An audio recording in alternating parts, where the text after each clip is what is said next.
भारत में रिजर्वेशन एक ऐसा मुद्दा है जो अचानक शांत नहीं होता। जैसे ही चुनाव नजदीक आते हैं, ये टॉपिक फिर से चर्चा में आ जाता है। कोई कहता है कि आरक्षण जाति आधारित नहीं बल्कि आर्थिक आधार पर होना चाहिए।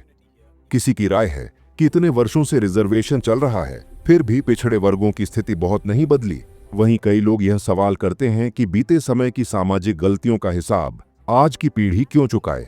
असल में हर इंसान इस विषय को अपनी स्थिति से देखता है। जिसे लाभ मिलता है उसके लिए यह न्याय का माध्यम है, और जिसे नहीं मिलता उसके लिए यह भेदभाव का प्रतीक।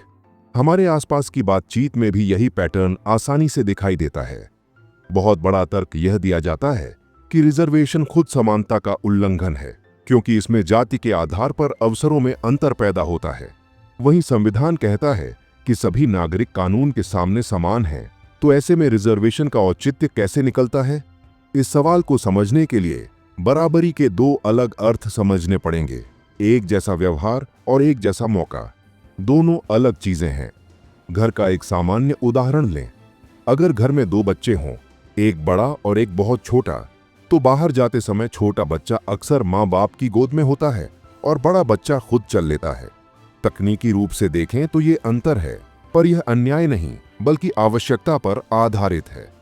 अगर माता पिता बराबरी का अर्थ यह समझ लें कि दोनों बच्चों को पैदल चलना ही चाहिए, तो यह बराबरी नहीं बल्कि शोषण बन जाएगी। इसी तरह समाज और देश में भी कई बार अलग जरूरत वाले समूहों को अलग सहयोग देना पड़ता है ताकि वे बराबरी की रेस में शामिल हो पाएं। पब्लिक ट्रांसपोर्ट में भी बुजुर्गों या दिव्यांगों को सीट देने का नियम होता है। यहां भी सभी विषम परिस्थितियों में एक समान व्यवहार नहीं होता। अब बात करें सामाजिक और राजनीतिक लॉजिक की।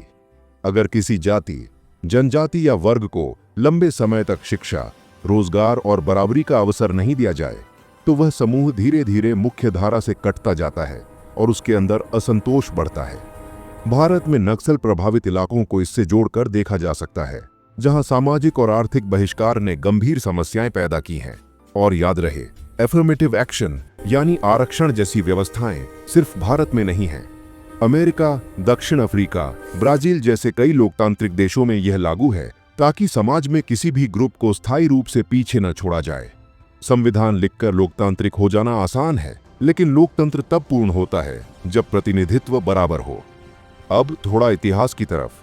भारतीय समाज में जाति व्यवस्था से पहले कर्म आधारित वर्ण प्रणाली का जिक्र मिलता है।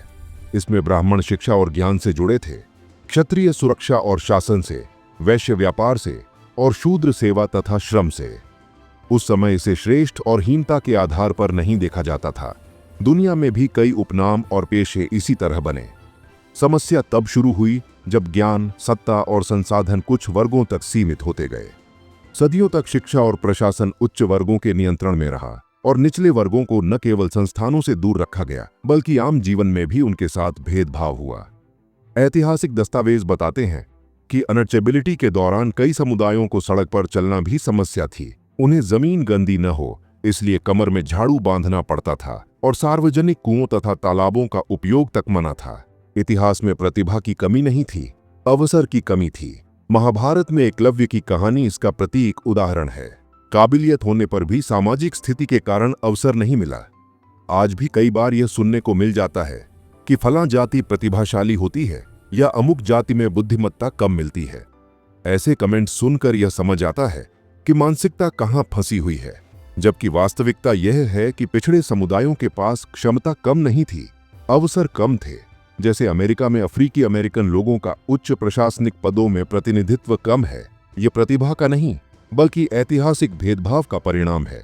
भारतीय इतिहास में कारीगरों, लोहारों और शिल्पकारों की प्रतिष्ठा विश्व स्तर पर थी। भारत में लोहे को जंगरोधी बनाने की तकनीक थी। उस समय कई देशों को धातुओं का अंतर तक ठीक से नहीं पता था। वेद व्यास, वाल्मीकि जैसे व्यक्तियों को आज की भाषा में दलित कहा जाता, लेकिन वे धार्मिक और साहित्यिक महापुरुष माने गए। धीरे धीरे सामाजिक संरचनाओं ने इन्हीं जातियों को नीचे धकेल दिया।